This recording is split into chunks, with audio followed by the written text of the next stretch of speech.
कृष्ण का जन्म ऐसा बहुत पानी में क्यों दिखाया बाबा? बहुत बरसात आ रही थी, अखराट विकराट था। एडवांस की मुरलियां सुनी है सब? अरे एडवांस की सारी मुरलियां किसी ने सुनी हो तो बताओ। हाँ? नहीं सुनी?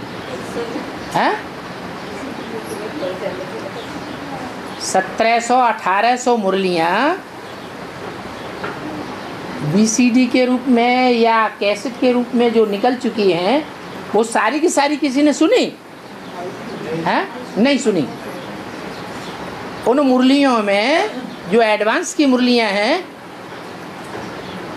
आदि की शुरुआत की ज़्यादा सतो प्रधान होंगी या अभी अंत की ज़्यादा सतो प्रधान होंगी?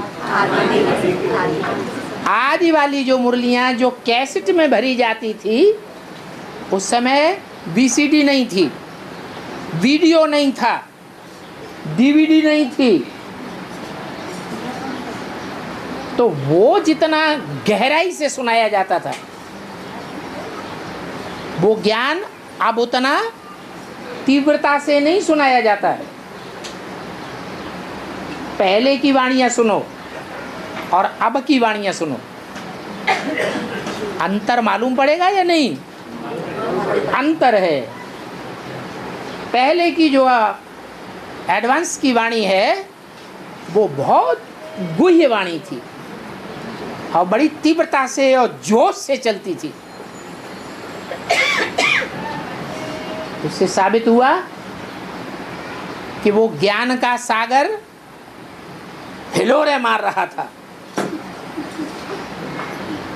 उस ज्ञान सागर जिसमें हिलोरे हैं आ रही थी और तूफान भी आ रहे थे।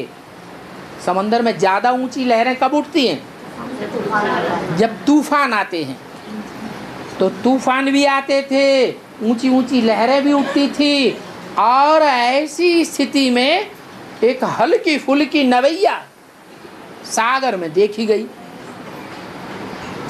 न कोई जहाज देखा गया, न कोई नवैया देखी गई। क्या देखा गया? छोटी सी नवैया पीपल के पत्ते के ऊपर। अब पीपल का पत्ता तो कितना हल्का होता है, तो किसकी यादगार है? हैं? पीपल पात सरिस मन डोला। मनुआ है ना? कौन है मनुआ ज्ञान में? है ब्रह्मा बाबा। ब्रह्मा बाबा उस समय शरीर छोड़ चुके थे कि जिंदा थे?